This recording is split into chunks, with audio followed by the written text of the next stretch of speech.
The biggest challenges Irrational faced when developing BioShock was figuring out a way to retain the feeling of a deep RPG while making the game accessible to a broader console audience.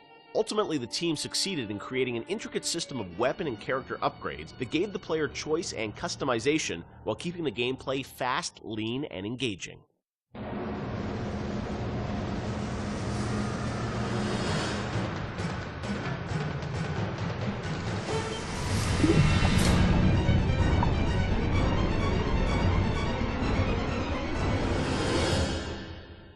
One of the hallmarks of BioShock, to me at least, was that it really blended RPG and sort of first-person action game together in a way that, is sort of standard today, but a decade ago was really pretty revolutionary.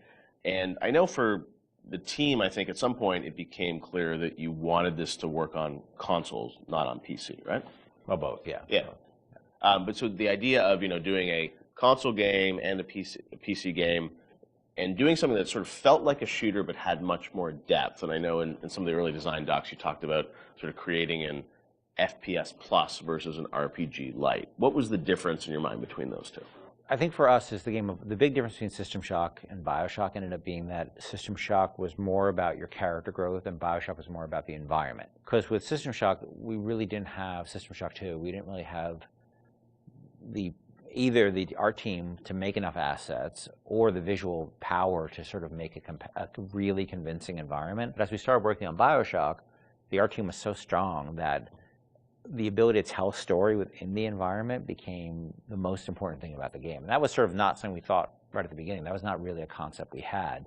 But as we started building things, we could realize that the visual world was the star of this thing. That Rapture was really the star of this thing. And telling the story outside of cutscenes, telling it in the world, so the gamer could discover the story rather than us telling him the story, telling him or her the story. And it was still very much, for the time, I think for the time, quite different than what you had seen in terms of there wasn't a lot of growth in shooters. So It was still, I think, for the time, very, very revolutionary. But I think System Shock 2 was even more ahead of its time in terms of that growth thing, because we defocused a little bit. Primarily, part of it was just figuring out how to do that all on a console controller was very tricky.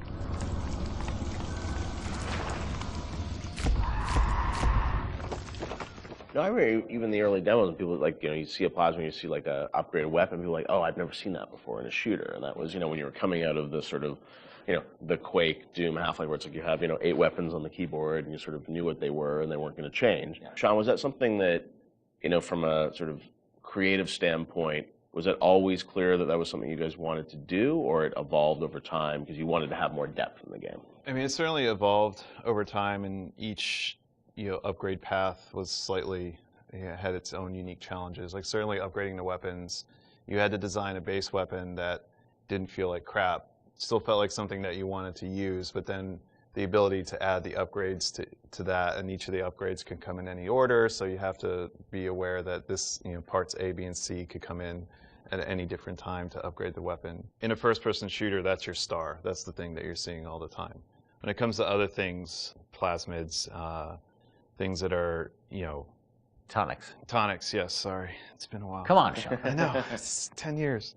Those things were more offloaded to machines that you would then have to interact with, so you're not carrying the inventory around with you. But each of these decisions on how we're going to upgrade the player, it wasn't like a mouse and keyboard. Okay, we can just use the mouse, and you have all these buttons at your disposal. You could arbitrarily point at a part of the screen really easily, which you could do in System Shock 2. Yeah, so we certainly learned trial by fire when we were trying to adapt these things to the console at the time. Yeah, and like having different ammo types and stuff like that. Like we went through numerous iterations of the interface to make it. Like we had the first times we sort of put the interface into play. It was very obtuse and very tricky to get your head around, and we just kept working on it and working on it and working on it because we want to feel like second nature. But we spent a lot of time on that.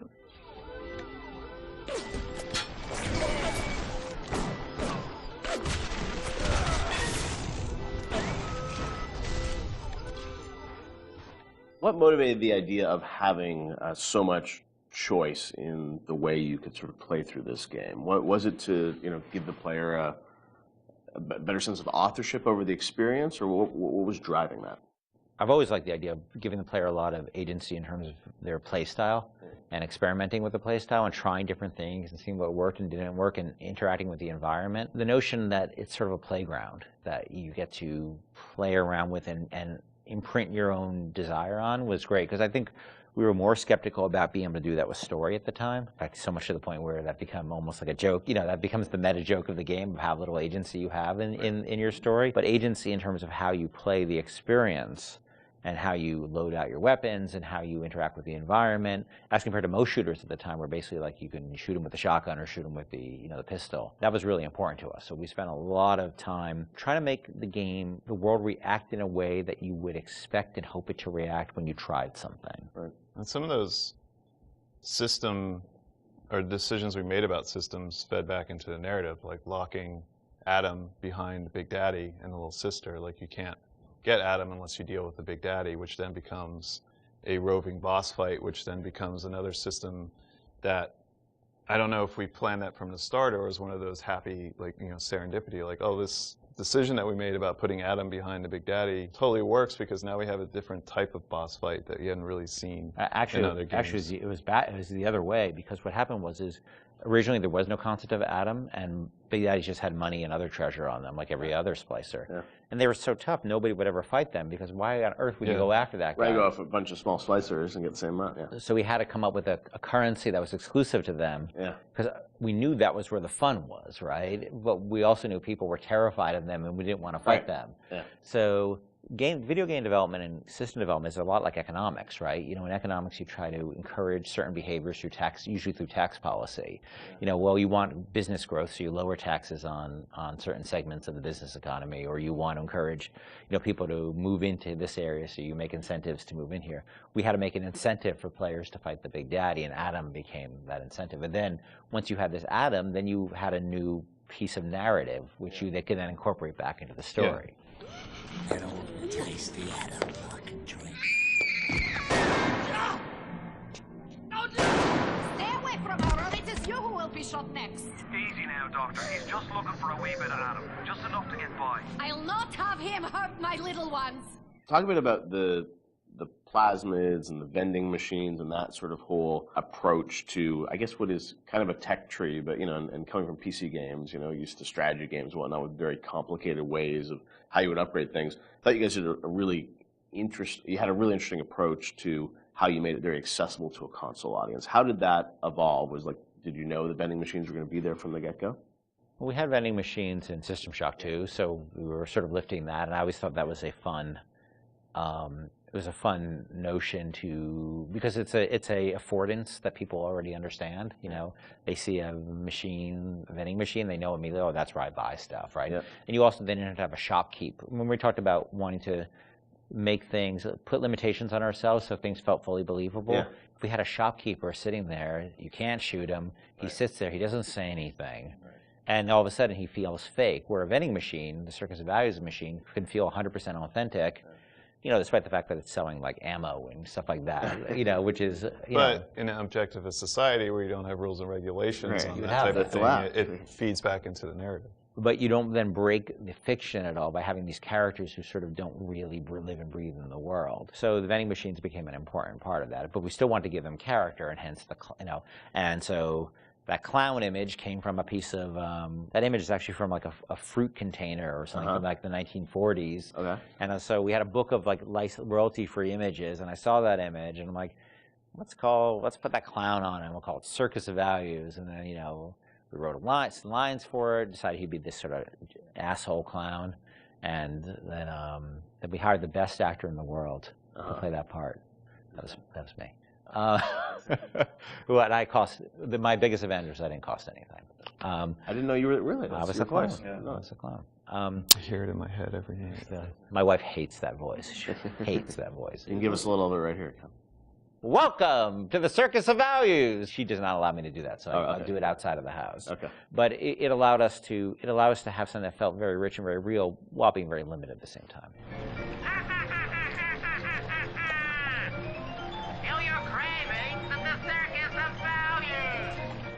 And also, the plasmids and sort of the motif of sort of the videos and how you explain sort of what a plasmid was. That was a really fun way, I thought, to sort of explain that. Sean, how did you guys evolve that? Because it was a very artistic approach.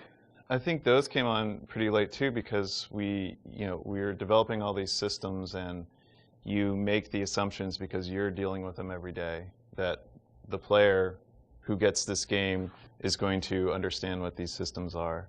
And we always joke that you can't ship a developer with a game, or you can't expect somebody to have a README file for all of these things. Nobody's understanding what these plasmids are or how to use them. How do we present these to the audience in such a way that they're going to understand what it is fictionally and what it is functionally? Because Rob Waters did a lot of the animations on those, and we sit down and we write out like a little 30-second commercial of what this thing is. And again, because going back to the narrative, this is what would happen in Rapture. People are trying to sell these things, so they would come up with commercials to explain why you need this. Using that as your framework, you can then come up with all of these little gags that people will remember that have a little personality to them. But I think ultimately in the end weren't that expensive to create, because they're cheap. I think that one of the most important things about it is we didn't want them to be long, and we didn't have a lot of budget for the art, so we had like a couple frames of animation in them essentially.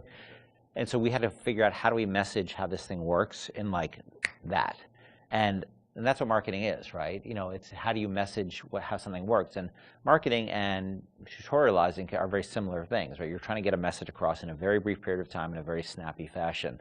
And I think that one of the things that I always felt about games is that tutorials are sort of death. And because they're usually like, you go into a scene and there's like a shooting range or something like that, and narratively they never really make sense either, and they're so boring. And so we always try to put a big burden on ourselves of how do we train people while not letting them know they're being trained, and brevity is really important to that. So we had a bunch of art constraints on that, which also led to a bunch of writing constraints. And so those things were like, I don't even know if they were 30 seconds. Yeah, they were really short. Seconds. Yeah, like 15 seconds long. We had to explain a whole plasmid in that period of time. And I think that was a good exercise, because it also made the game, it forced us to be concise and to really explain what this thing was like that. Throw objects at foes. You can even catch grenades and throw them back.